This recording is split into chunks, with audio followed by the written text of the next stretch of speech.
বিজনীত কলা বেজ পৰিধান কৰি আমচুৰ উত্তাল প্ৰতিবাদ। চিৰাং জিলাৰ বিজনী পৌৰসভাৰ কাৰ্যালয়ৰ সমীপত বিজনী জিলা আমচুৰ উত্তাল প্ৰতিবাদ।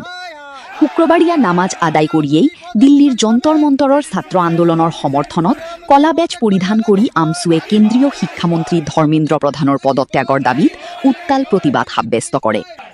সদৌ অসম সংখ্যালঘু ছাত্ৰ সন্থা চমুকৈ আমচুৰ কেন্দ্ৰীয় কমিটিৰ নিৰ্দেশত আজি সমগ্ৰ ৰাজ্যৰ লগতে চিৰাং জিলাৰ বিজনীতো তীব্ৰ প্ৰতিবাদ সাব্যস্ত কৰে।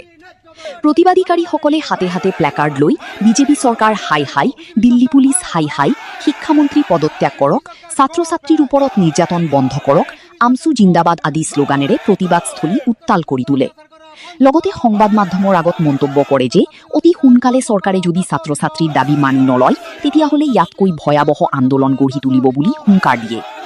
News desk, Bijni first 24। Amit Shah হাই হাই, অমিত শাহ হাই হাই, পদত্যাগ কৰিব লাগিব, শিক্ষামন্ত্ৰী পদত্যাগ কৰিবই লাগিব। We want justice, we want justice, we want justice. ছাত্র ছাত্রীক অত্যাচার করা বন্ধ করো, ছাত্র ছাত্রীক অত্যাচার করা বন্ধ করো। দিল্লী পুলিশ হাই হাই, দিল্লী পুলিশ হাই হাই, দিল্লী পুলিশ গো ব্যাক। ছাত্র ছাত্রীর উপর অত্যাচার করা বন্ধ করো, ছাত্র ছাত্রীর উপর অত্যাচার করা না চলিব। We want justice, শিক্ষামন্ত্রী ধর্মেন্দ্র প্রধান পদত্যাগ করো, শিক্ষামন্ত্রী ধর্মেন্দ্র প্রধান পদত্যাগ করো। অমিত শাহ হাই হাই, অমিত শাহ দাদাগিরি না চলিব, অমিত শাহ দাদাগিরি না চলিব। We want justice, we want justice, no justice, no rest, no justice, no rest. आवाज दो, आवाज दो, আমশো জিন্দাবাদ, আমশো জিন্দাবাদ, আমশো লং লিভ। ছাত্র ছাত্রীর উপর অত্যাচার বন্ধ করো, Delhi police CC, Delhi police হাই হাই।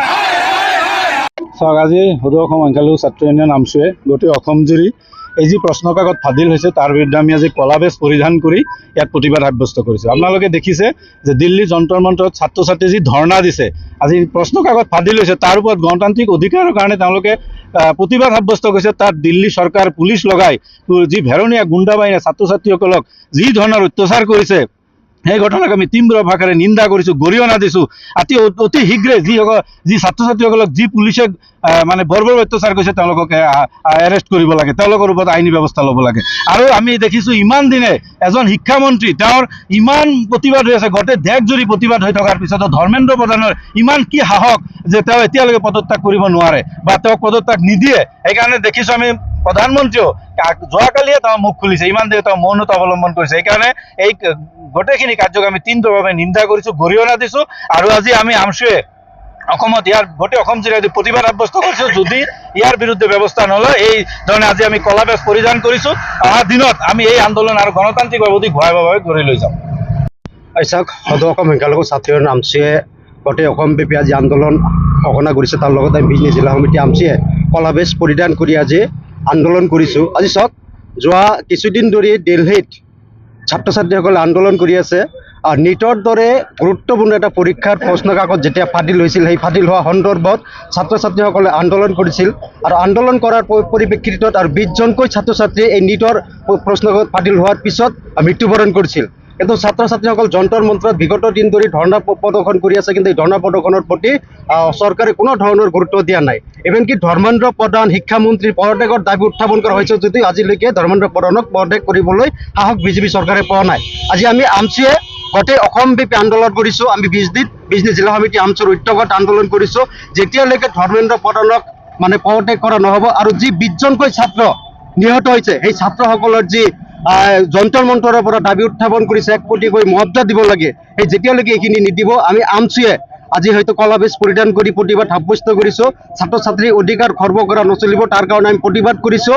গতিকে এই কাৰ্যক আমি তীব্ৰভাৱে গৰিহণা দিয়াৰ লগতে ধৰ্মেন্দ্ৰ প্ৰধানৰ পদত্যাগ বিচাৰিছোঁ আৰু যদি চৰকাৰে এইখিনি কাৰ্য নকৰে তেনেহ'লে অনাগত দিনত আমি আমচিয়ে ইয়াতকৈ ভয়াৱহ আন্দোলন গঢ়ি তোলাৰ কাৰণে বাধ্য হ'ম।